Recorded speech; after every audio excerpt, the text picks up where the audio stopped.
You're listening to Local Radio Central. That was Stevie Wonder with Overjoyed. And before that, we have Brooke Fraser with Betty.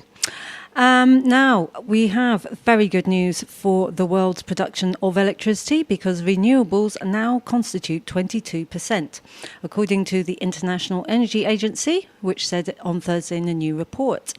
More than $250 billion was invested in green generating systems in 2013, although the speed of growth is expected to slacken, partly because politicians are becoming nervous about the cost of subsidies.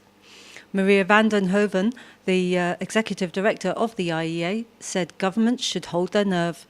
Renewables are a necessary part of energy security. However, just when they are becoming a cost-competitive option in an increasing number of cases, policy and regulatory uncertainty is rising in some key markets. This stems from concerns about the costs of deploying renewables. She added governments must distinguish more clearly between the past, present and future, as costs are falling over time. Many renewables no longer need high incentive levels. Rather, given their capital-intensive nature, renewables require a market context that assures a reasonable and predictable return for investors. Hydro and other green technologies could be producing 26% of the world's electricity by 2020, the IEA said in its third annual medium-term renewable energy market report. They are already used as much as gas for generating electrical power, it points out. But the total level of investment in renewables is lower now than a peak of $280 billion in 2011 and is expected to average only $230 billion annually to the end of the decade unless governments make increasing policy commitments to keep spending higher.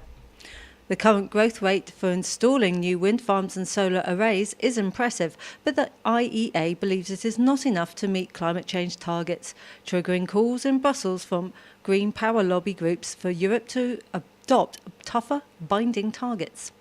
Justin Wilkes, the Deputy Chief Executive of the European Wind Energy Association, said the IEA report hits the nail on the head when it comes to ambitious national targets for 2030. Not only is a 27% target too low, but it doesn't oblige member states to follow through. Europe's head of state need to agree in October on a binding 30% renewables target if real progress is going to be made to improve Europe's energy security, competitiveness and climate objectives. So there you go. It is increasing. We're hoping that it is going to continue to increase. And as we've said before, New Zealand is pretty much world leading. Only Norway produces more renewable energy than New Zealand does. So go us. We still need to keep up our game though.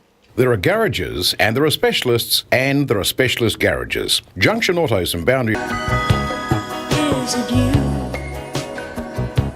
Deja vu. Could you be the dream that might come? You're listening to Local Radio Central there. That was Dionne Warwick with Deja Vu. And before that we had the fabulous Paul Simon with Loves Me Like a Rock. Now, with the election coming up all too quickly, coming up on the 20th of September, there's a lot of talk about democracy and voting and all of that kind of thing. I've got a little sort of speech here from Vandana Shiva, who's an amazing woman, and it's called Earth Democracy. So have a listen, see what you think of this one.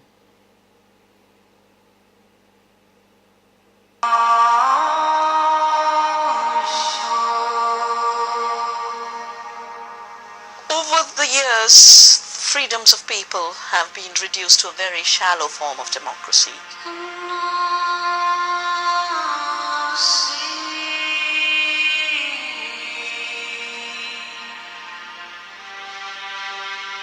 Going out to vote once in 5 years or 4 years, depending on your electoral process.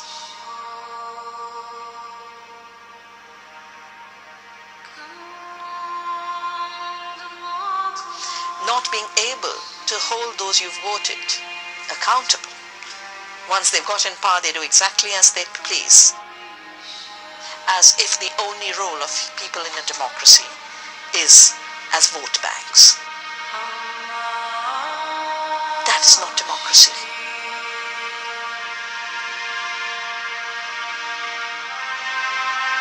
Because the decisions made by unaccountable leaders are pushing countries to war.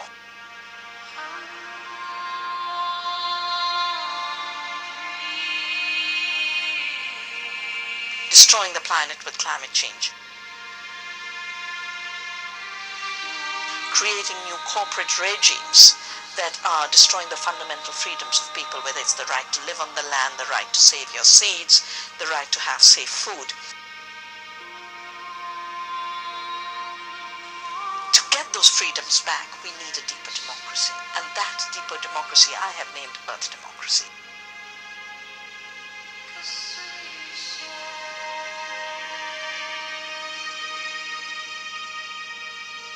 It is a democracy that's related to the earth in the sense that we are first and foremost citizens of the earth, of the planet.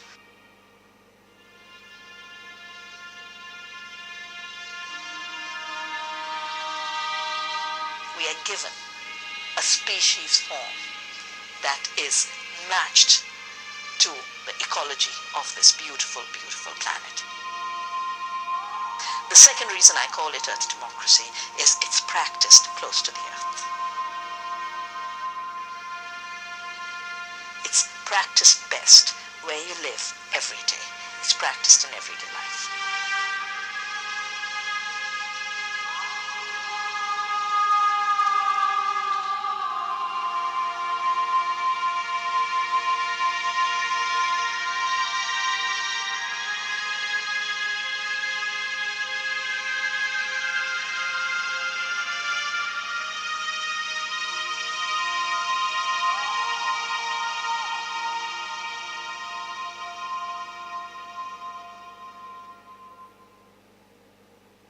So there you go. That's Earth Democracy by Vandana Shiva. Some interesting ideas there.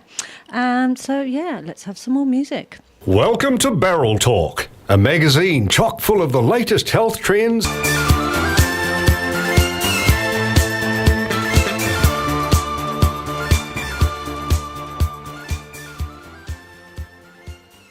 You're listening to Local Radio Central. That was ABBA with Gimme, Gimme, Gimme. And before that, we had Katy Perry with Birthday. So just got a bit of news for you about that floating solar panel power plant that Japan is making. The solar panel company Kyocera Corp, Century Tokyo Leasing Corporation and CL Ter have announced that they're teaming up to create 2 huge floating solar power plants, which will be up and running by April next year.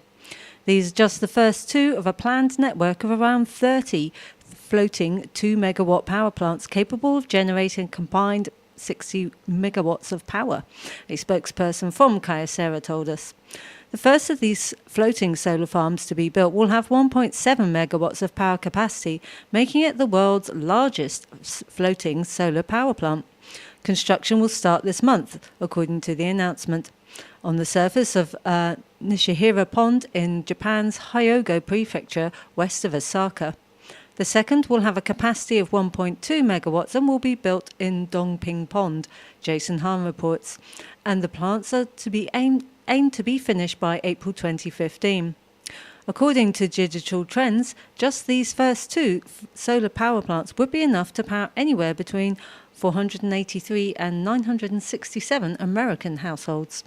The floating power plants aren't just good for saving space because the panels are over water, they have a cooler temperature which makes them more efficient. India has also recently invested in floating solar panels. Kyocera and Century Tokyo partnered in August 2012 to develop around 93 megawatts of solar power plants. So far, 22 megawatts of these projects have begun operating. Yay! So that's fantastic news, as again, we are always coming up with new solutions for our renewable energy sources. Out now at Alexandra's Video Easy, the Grand Budapest Hotel, a very... For the longest time. Whoa, for the longest time. Whoa. Local Radio Central, that was Billy Joel with The Longest Time. And before that, we had Uncle Cracker with Follow Me. Well, I hope you've got your pens and paper ready because I've got that recipe for jumbo pasta shells with kale pesto. Okay, now this recipe serves 6 and we're going to need 285 grams of dried white beans or 800 grams of canned beans if you like. There are 2 cloves of garlic peeled and left whole, 3 teaspoons of salt plus more to taste, a 340 gram box of jumbo pasta shells, 170 to 225 grams of kale pesto, the zest of 2 lemons and freshly ground black pepper, and 60 grams of a vegan parmesan, which is optional. Now for the kale pesto, you are going to need 900 mils of water, 1.5 or 1 to 1.5 teaspoons of salt, 900 grams of lacinato kale, stemmed and coarsely chopped. I'm sure other kales are available and you can use those quite easily. 60 grams of unsalted walnuts chopped, 2 cloves of garlic minced, 340 mils of olive oil and some freshly ground black pepper. So preparing the beans. So if you're not using canned beans, you need to place your uncooked beans in a bowl, cover them with about 3 inches of water and soak them for at least 4 hours. Drain the beans and transfer them to a medium or large pot fitted with a lid and cover the beans with at least 6 cups, that's 1,350 mils of water, that's 1.35 litres. So basically a few inches of water above the beans. Add the garlic and bring the water to a boil. Cook the beans at a hard boil for 5 minutes. Cover, lower the heat and continue cooking the beans at a gentle simmer. In 20 minutes, stir in 1 teaspoon of the salt. After 45 minutes, check the beans for doneness. Cook in 10-minute increments until the beans are tender to the bite, keeping in mind that cooking times may vary depending on the age of your beans. Transfer the beans to a bowl along with about half of the cooking liquid. Meanwhile, bring 900 mils of water to boil in a medium pot, add 1 teaspoon of salt and add the kale. Cook the kale uncovered until it is tender, about 10 minutes. Drain the kale under cold running water. With your hands, squeeze as much water out of the kale as possible, and you'll end up with a green ball about the size of a tennis ball. In a blender or food processor, combine the walnuts and garlic and whiz until pulverized and well mixed. Add the kale and process the mixture until it is well blended. It may even look a little dry. Pour in the oil and blend some more. The mixture should be glistening and will have a consistency that is somewhat textured, somewhat loose. 10. Add salt to taste and transfer this pesto into a small bowl and stir in the black pepper. Now you need to cook the shells, so you want to bring 1.35 litres of water to a boil in a medium or large pot fitted with a lid and add the remaining 2 teaspoons of salt. Cook the shells for 14 minutes at a moderate boil. Turn off the heat, cover the pot and let the shells cook passively for 7 minutes. So next you need to put this all together. Well, you need to remove your shells from the water with a slotted spoon or a pair of tongs, checking for lingering water and transfer them to a medium bowl. Add 115 grams of the kale pesto and gently stir to completely coat the shells. Dust the shells with your 60 grams of faux parmesan or vegan parmesan if you're using it, followed by half of the lemon zest and black pepper as you wish. When ready to serve, gently heat the beans over low heat in a saucepan or in the microwave. Place 5 or 6 shells on each plate or in shallow bowls and top each serving of shells with half a cup of beans, followed by 2 tablespoons of pesto and a sprinkling of lemon zest. Serve it hot. Oh, it sounds absolutely gorgeous. So just have a look, enjoy it, and we'll have some music. Deep in the heart of Cromwell's industrial business area is Dosey.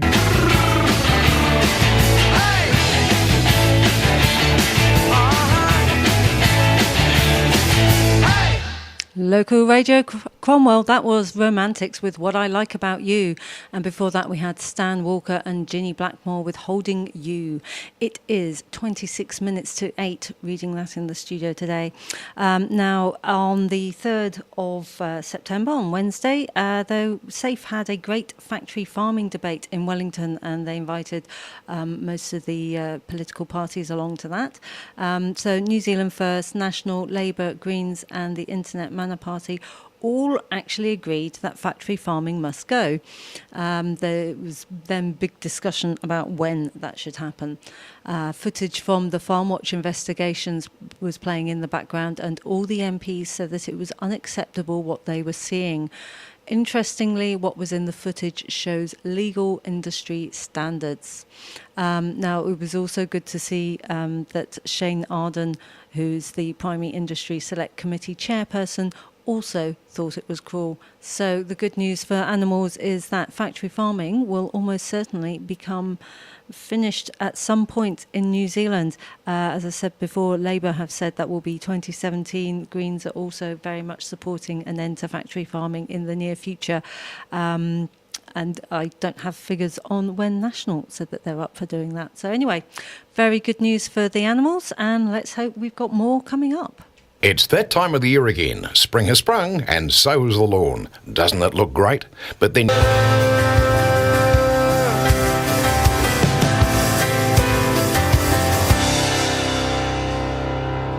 Local Radio Central, that was Frey, Syndicate. Before that, we had Bellamy Brothers with Sugar Daddy. Now, some good news for cage hens. There's an emerging trend among Australian supermarkets, and it's bad news for the cage egg industry.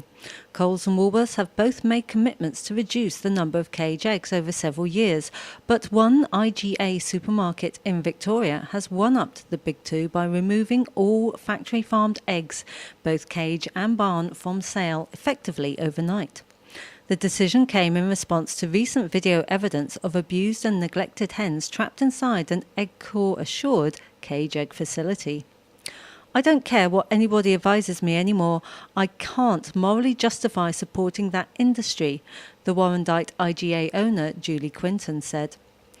Bracing for a backlash for the snap decision, Julie has instead been overwhelmed by universal public support since making the positive announcement.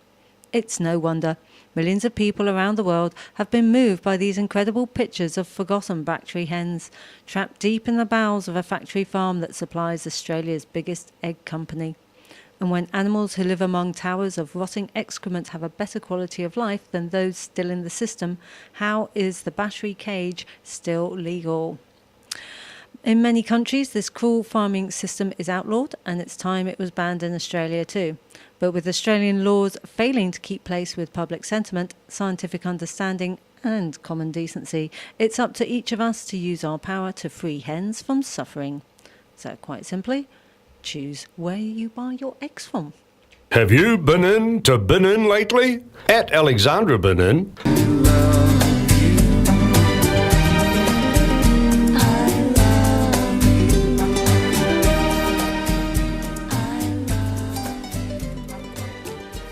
You're listening to Local Radio Central. That was Robbie Williams and Nicole Kidman with Something Stupid. And before that, we had the fabulous Paul Young with Come Back and Stay. Well, in March and April this year, protesters gathered to demand that the province of Nova Scotia banned fracking. And 6 months later, the government of Nova Scotia will introduce legislation to ban fracking. Therefore, protesting works. Make sure you're part of a turning of the tide against the greedy fossil fuel aristocrats and get out to protests near you. It's time to turn up the pressure. And I can remind you that on the 21st of September, we're going to have our own meeting here in Cromwell outside the Big Fruit. 1 o'clock, turn up for some banners and singing and who knows what else, but anyway, it won't be anything dangerous or horrible. You're welcome to bring your children, you're welcome to bring a picnic. Let's make a picnic out of it.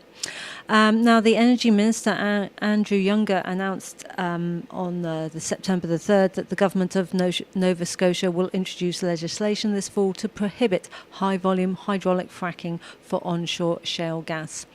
Nova Scotians have overwhelmingly expressed concern about allowing high-volume hydraulic fracturing to be a part of onshore shale development in this province at this time, said Mr Younger. Our petroleum resources belong to Nova Scotians, and we must honour the trust people have put in us to understand their concerns.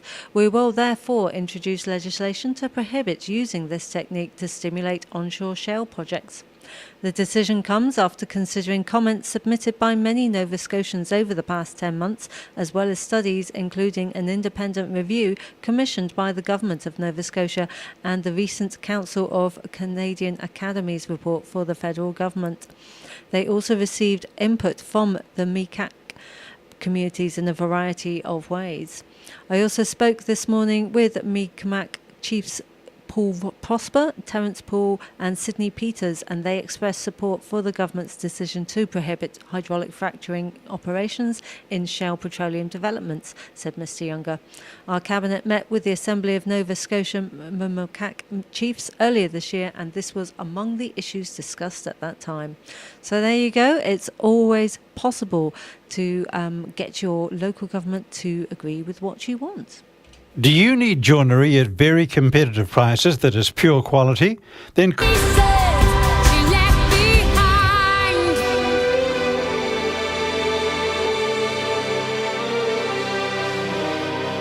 Local Radio Central, Paloma Faith, picking up the pieces. And before that, we had the fantastic Tina Turner with The Best. And she is the best, isn't she? Well, now, earlier this week, we also had the climate voter debate. Now, I've talked to you before about the whole climate voter thing. And you can log on to climatevoter.org.nz and have your say and where you think we should be with the climate. Now, it had 6 people representing National, Labour, Greens, New Zealand First, Internet, Mana and the Maori parties. Now it started off with each party having a little say-so. So National initially started by saying that we are leading globally, but not in New Zealand. And they're particularly referring to the fact that we have 75% renewable energy here in New Zealand, which is absolutely fantastic.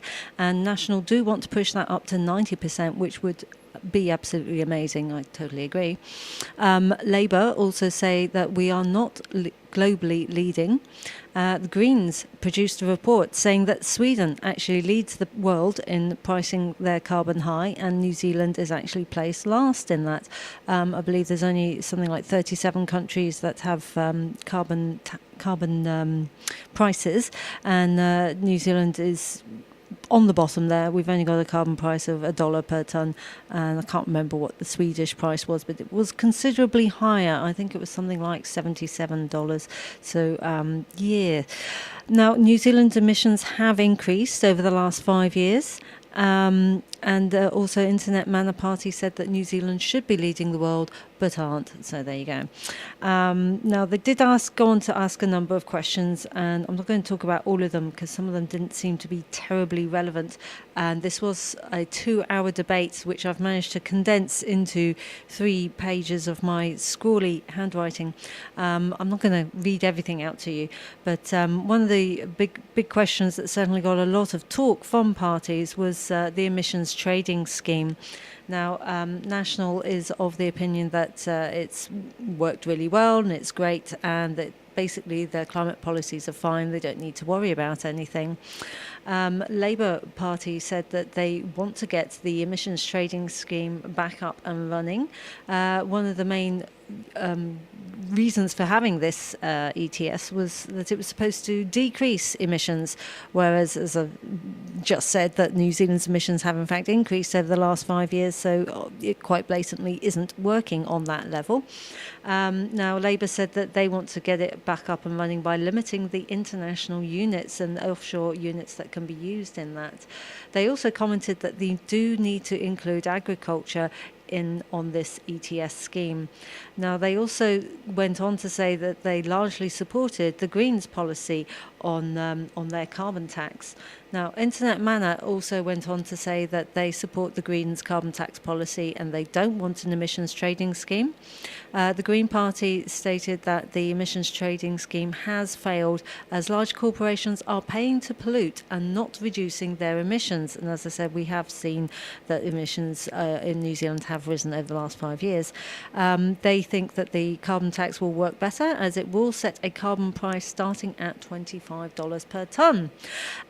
So, yes, very interesting. As I said, that debate did go on for quite some time, and I will be reporting back more on the debate after these next few songs. There are garages, and there are specialists, and there are specialist garages. Junction Autos and Boundary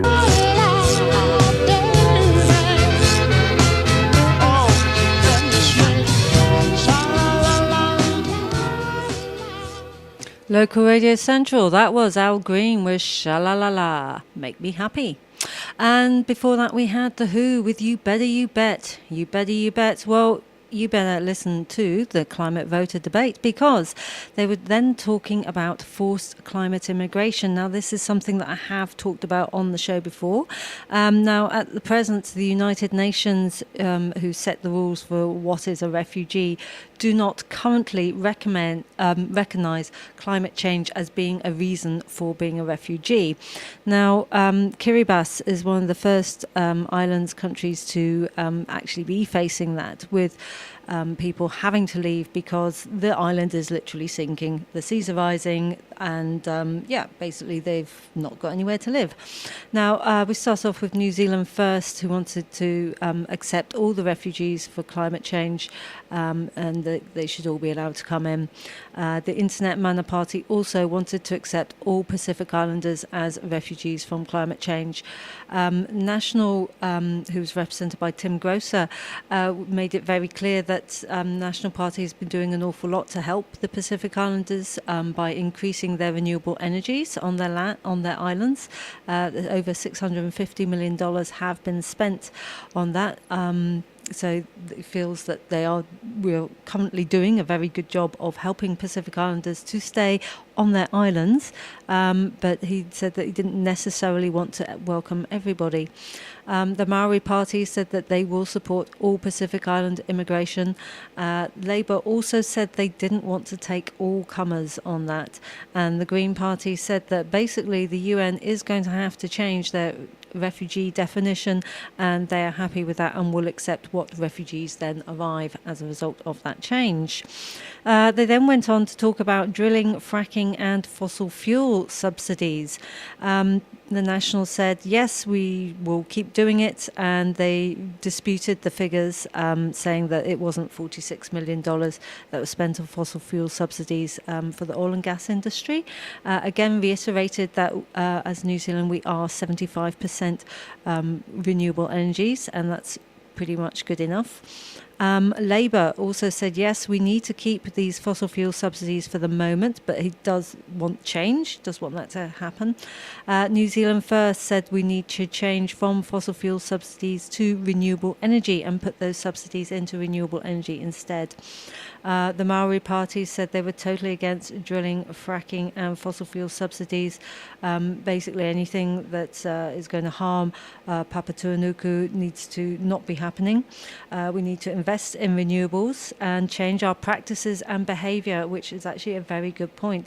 We need to be conserving energy, not trying to use as much electricity as we possibly can, for example.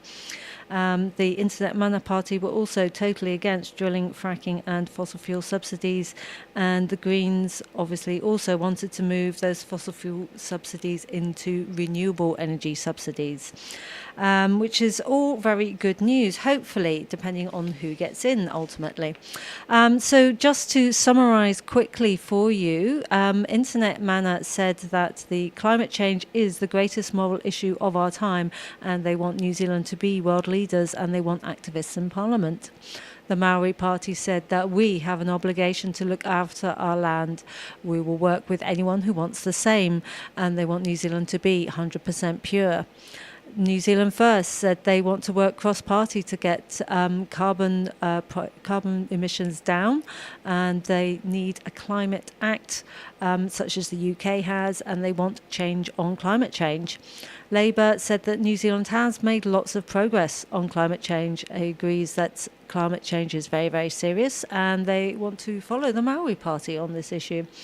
The National said that no one in the audience will vote National anyway, and said that New Zealand's need to keep a national voice to keep farmers on side, and that we are making a huge global impact. And the Greens finished off by saying that they obviously fully welcome new renewable technologies. They have put forward a climate protection plan, which obviously they would be fully behind, and they are also fully behind stopping climate change. So I will put that link up for you if you want to listen to the climate voter debate yourself. That will be going up on our Facebook page later. Your tyres, arguably the most important part of any vehicle. Your only contact...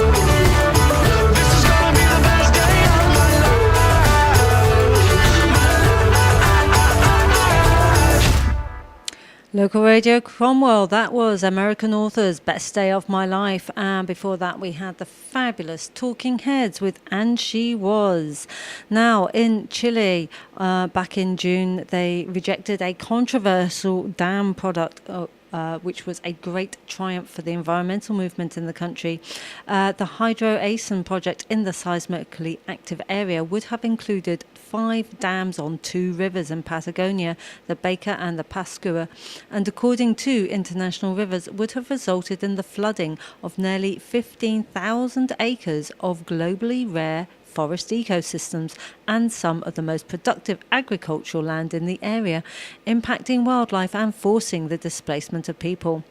The nation's top administrative authority, the Council of Ministers, unanimously overturned the environmental permits issued in 2011 for the dams. A decision was taken to accept the community appeals and void the environmental qualification resolution that approved Hydro-ACEN, so the project is declared rejected by this administrative act, the Wall Street Journal quoted the Environment Minister Paul Badenonia as saying. The rejection of the project follows an 8-year campaign led by the Patagonia Defence Council Coalition, which includes International Rivers, the National Resources Defence Council and local citizens and community groups, and had highlighted the risks of the project and need for Chile to choose a truly sustainable energy future. What began as a grassroots effort to protect the pristine Baker and Pascua rivers and the communities and culture of Patagonia has developed into a fully fledged international campaign and galvanized a national environmental movement, writes Emily Gervais, a program assistant with International Rivers. Over the past 4 years, Chileans have taken to the streets to demand a halt to Hydro-ACEN, and around the world an international community has rallied around this call. It is these voices that have won out and together have set in motion a new path towards a bright future for Patagonia and the hope of a truly sustainable energy future for Chile, she continues. So once again, we hear the empowered public demanded to be heard, and heard they were, and decisions were changed. So never give up.